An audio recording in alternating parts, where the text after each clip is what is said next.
Hey guys, what's up? Dr. Andrew Chappell here, PhD in Human Nutrition.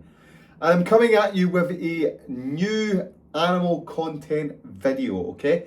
So when I spoke to the guys at Animal and they were really interested in bringing me on board to talk to you guys about the dietary supplements, one of the things that we agreed on was that I would do these long form conversations and chats all about human nutrition and performance. And I'm really happy to be associated with Animal, and I'm really happy to deliver these chats to help educate the community, right?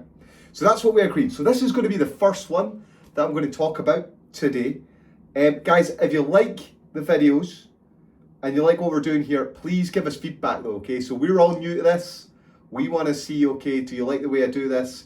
Do you have topics in mind you want me to talk about? Are there different ways that we should be doing this? Give us your feedback, okay? But first and foremost, thanks for tuning in, and let's get cracking. So, I am a nutritionist, a performance nutritionist, and I'm used to working with athletes. I'm also used to being in the lab, testing on athletes to see, can we improve their performance with different dietary tactics and methods? How do dietary supplements influence performance? And that's one of my key areas of research, which I work upon at Queen Margaret University at Edinburgh. The other thing as well, of course, is that I am a nutritional coach, so I work with athletes as well. And it's really important to me that my athletes are getting the right combinations of nutrients and to be able to fuel their performance at the end of the day, okay? So the first thing we always start with is a food first approach. We make sure that all the guys are consuming enough fruits and vegetables, that they're getting everything they need from their diet, okay? So we're trying to get into the guys a minimum of around about 7 to 9 portions of fruits and vegetables a day, along with getting everything else within the diet, right? And a high performance diet is a healthy diet, right? Now, one of the other things that I always do with my guys though is I always tell them to take a support supplement like the Animal Pack products that we supply here, okay? So I always recommend that they take something like Ultimate Foundation or a different multivitamin, okay? But Ultimate Foundation is a great product. And I always recommend that they take something like that as an insurance policy, because there's lots of nutrient interactions whereby different nutrients cancel themselves out. Some nutrients stop other nutrients from being absorbed. So tannins, for example, in tea and coffee inhibit your ability to absorb iron, for example, okay? If you add a little bit of vitamin C to your iron, so drink it with orange juice, your tablet in the morning, or have it with your steak, then that actually enhances the absorption of a particular nutrient. Now, I'm interested in guys taking products like this though, like I say, it's an insurance policy, right? I want to make sure that no one is going to suffer from a nutritional deficiency on my watch, okay? Women in particular are higher risk than men.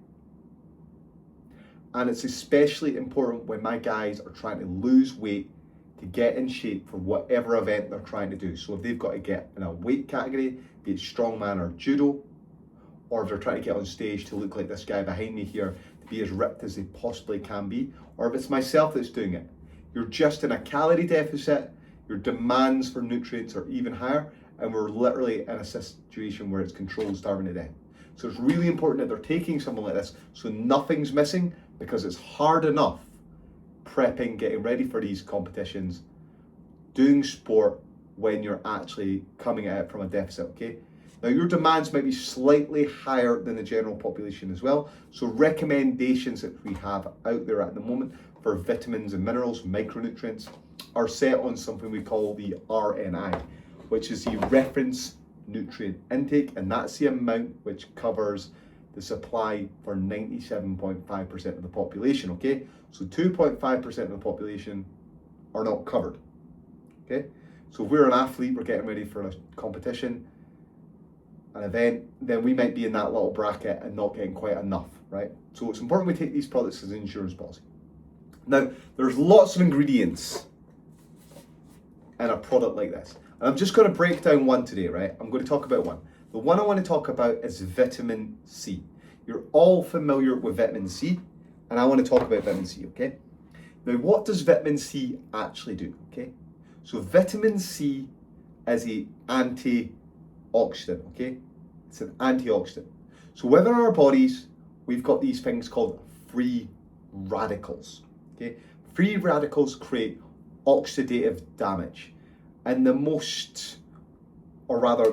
best example I can give you of oxidative damage is if you think about steel and it rusts. It's rusting because the steel is becoming oxidized, e.g. the iron becomes oxidized, okay?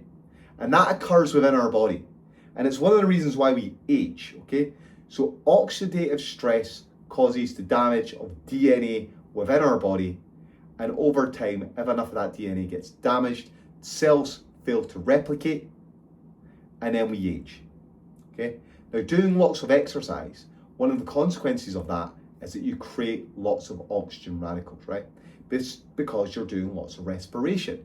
It's just part of it, right? It's part of it. So it's really important that you've got an antioxidant defense system in place, because these oxidants act like chain reactions and they just go around oxidizing anything until they're quenched, until they're stopped. And one of the things that vitamin C does is it sacrifices itself. So you've got a reactive oxygen species over here, you've got vitamin C over here, or ascorbic acid, and what happens is this is oxidizing, ascorbic acid comes along, quenches it, and it stops the chain reaction going on, right? It works in combination with vitamin E and your own antioxidant defense systems that you have in your body. So that's one of its key properties and actions. Another thing that vitamin C does is it's important within your immune system. Now, oxidative stress is one thing, infections are another thing, okay? Different altogether, right? Now, you've got these specialist white blood cells within your body called macrophages and neutrophils. And one of the things that these neutrophils do is they act like little tanks, and they come up to a bacterial cell or a parasite or a virus, something that it recognizes as a non-self organism, and it blasts it with a burst of oxidative stress, okay, like a cannon, damaging the bacterium, the parasite, damaging the virus, right, killing them off essentially.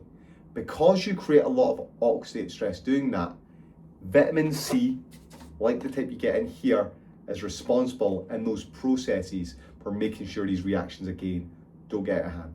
So your white blood cells are saturated in vitamin C. And one of the key differences between recommendations within the UK and in America is that recommendations in the UK for vitamin C are set based on how much vitamin C you need to offset a disease called scurvy, which is something that sailors used to get pre-19th century, and the amount of vitamin C which is needed to saturate a white blood cell, okay? So the American guidelines are higher than the British guidelines for vitamin C.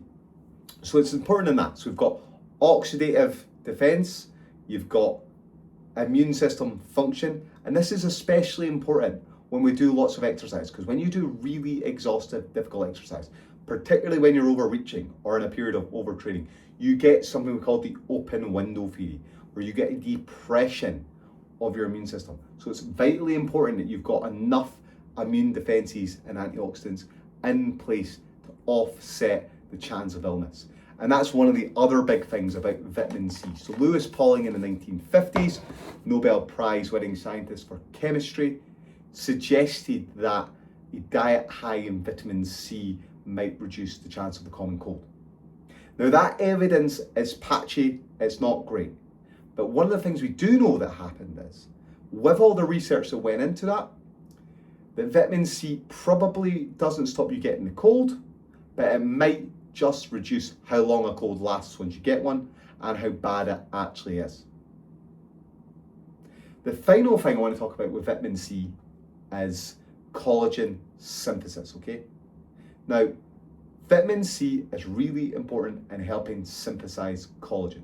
We find collagen in our skin, hair, nails, muscles, connective tissues, right? If you scratch your hand, we form collagen bonds, and that allows us to cover and create a scab, right? Without vitamin C, we can't synthesize that collagen. So vitamin C plays a very important role in recovery. So it's essential that we get enough in our diet to ensure that we can recover. Now, I mentioned scurvy earlier on, a disease that sailors used to get. And one of the things that happened was they used to suffer from weakness, tiredness, soreness, bleeding gums, all sores would open up, joints would ache, they'd get sickness, illness, they'd vomit, and that was all because of the important role that vitamin C plays in all those functions that I've just described there, okay? So vitamin C, it's a water-soluble vitamin, or ascorbic acid as we call it. You need it daily to ensure that we get enough within the diet because we pass it out of our system. So it's important that we are consuming enough, that we get enough fruits and vegetables in our diet, and if we can, we want to ensure that we take an insurance policy supplement like this to make sure we don't miss out on anything. The last thing I'll say is, when do you take this? Well, people have suggested that when we exercise, we create lots of oxidative stress and we create lots of micro tears and traumas. And it says oxidative stress, micro tears and traumas, which tells our body to adapt to the stress placed upon it, which allows us to grow bigger, stronger, fitter. So people have suggested that we might cancel out some of the gains of exercise if we take these at the wrong time around training sessions. So with that in mind, should you take this before, after, during exercise training? That research is not 100% clear. So I don't think you need to worry about this. You could take it as 8 tablets in one go in the morning like I do, or spread it out over the course of the day. It's entirely up to yourself. Entirely up to yourself. So I don't think you really need to worry about it. If you take it with food, that'll probably enhance the absorption of lots of the nutrients within it. Don't drink it, or rather take it with coffee or tea, because that'll decrease your ability to absorb a product like this as well. So there you have it, guys and girls. That's vitamin C. That's an all-in-one formula that I'm talking about here. I'm going to go through the ingredients on this in more detail over time. If you like this video, guys, give us a shout out, let us know. I'm Dr. Andrew Chappell.